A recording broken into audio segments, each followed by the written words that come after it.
Bonjour à tous, bien-aimés frères et sœurs. Ce matin encore, nous continuons notre série et je vous invite à lire dans Luc chapitre 5, versets 4 à 6.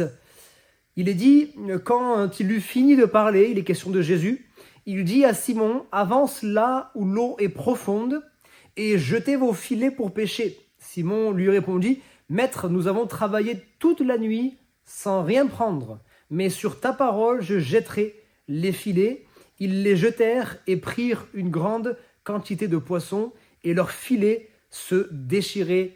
Amen. Voilà encore une situation où humainement, il est difficile de comprendre où Jésus veut en venir.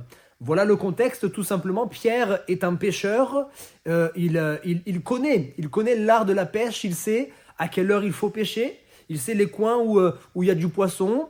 Voilà, il a l'habitude de pêcher, mais ça a été une nuit difficile. Parce que toute la nuit, il a jeté les filets. Toute la nuit, il a remonté les filets et sans jamais rien prendre. Il arrive au matin, il est fatigué, il est en train de nettoyer ses filets. Il n'a qu'une seule hâte, c'est de rentrer chez lui, se reposer. Et puis voici qu'un homme, un prédicateur, vient et lui demande d'emprunter sa barque pour pouvoir annoncer la parole à la foule qui était là. Bon, gentiment, il accepte cela. Et quand cet homme, Jésus, finit de prêcher, il va lui dire, bon, maintenant j'ai quelque chose pour toi. Retourne dans l'eau et jette tes filets à nouveau. Et là, bon, c'est pas compréhensible. Peut-être même on peut mal le prendre. Hein. Pierre aurait pu mal le prendre et dire, mais écoute Jésus, là tu viens de prêcher, ça c'est ta partie. Hein, tu es spécialiste dans la prédication. Je t'ai pas dit comment il fallait prêcher. Je t'ai pas donné des conseils pour ce qu'il fallait dire ou pas dire. Donc là, pour la pêche, voilà, j'ai pas de conseils à recevoir. Je suis pêcheur professionnel, je sais ce qu'il faut faire, comment il faut le faire. Ça n'a pas fonctionné, c'est pas grave, c'est un échec. Mais quand même, quand il va entendre la parole de Jésus, ça va créer quelque chose en lui, hein, quelque chose de fou, quelque chose d'illogique. Et j'aime parce que Dieu est tellement illogique pour nous, ou plutôt nous sommes tellement illogiques pour Dieu. En tout cas, il y a des choses qui sont diamétralement opposées. Nos voix ne sont pas ses voix, ses pensées ne sont pas nos pensées. Et il y a certaines fois où il faut juste arrêter de réfléchir et simplement obéir comme Pierre. Sur ta parole, je jetterai les filets. Sur ta parole, je jetterai les filets. J'aime cela. On voit un homme qui a connu un échec. À cause de cet échec, il est face à ses limites. Et lorsque nous sommes face à nos limites, c'est bon d'être face à ses limites. C'est vrai qu'on n'aime pas l'échec, mais l'échec au moins nous rappelle qui nous sommes. L'échec, au moins, nous rappelle que nous ne sommes pas si forts que ça. Nous ne sommes pas, imbattables. Il y a des limites que nous avons dans notre vie. Il y a des situations où nous sommes limités. Il y a des situations où on ne peut rien faire, malgré notre connaissance, malgré notre force, malgré tout ce qu'on peut avoir comme qualité. Il y a des situations où nous sommes limités.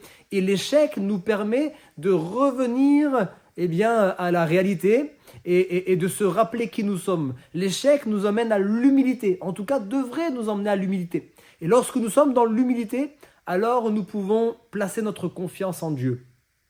Et c'est ce que tu dois faire peut-être, selon la situation que tu es en train de traverser. Il y a une situation dans laquelle tu es en train de te débattre depuis des semaines, depuis des mois, peut-être même depuis des années. Tu as essayé encore et encore et encore et tu as échoué. Tu as dit, j'ai essayé, ça n'a pas marché. Parce que tu n'as pas essayé de la bonne manière.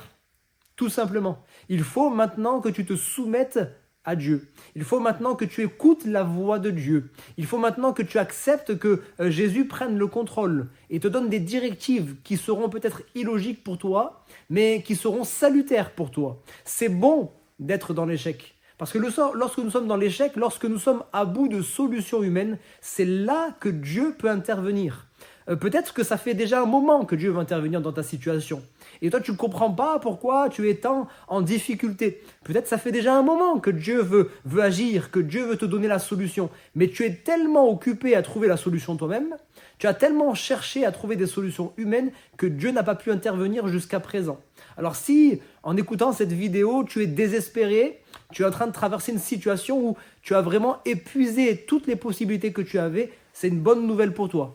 Parce que maintenant que tu as épuisé toutes tes possibilités, maintenant que tu as court de solutions, tu vas pouvoir te tourner vers Dieu, tu vas pouvoir te tourner vers le Seigneur pour que lui intervienne et qu'il puisse te faire vivre quelque chose que tu ne pouvais même pas imaginer.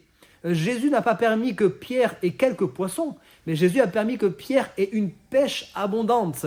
Donc il va faire bien au-delà de ce que tu aurais imaginé ou de ce que tu aurais pu faire par tes propres moyens. Fais-lui simplement confiance. Avance en plein eau et jette ton filet. Tu verras le Seigneur intervenir. C'est ma prière en tout cas, dans le nom de Jésus. Amen.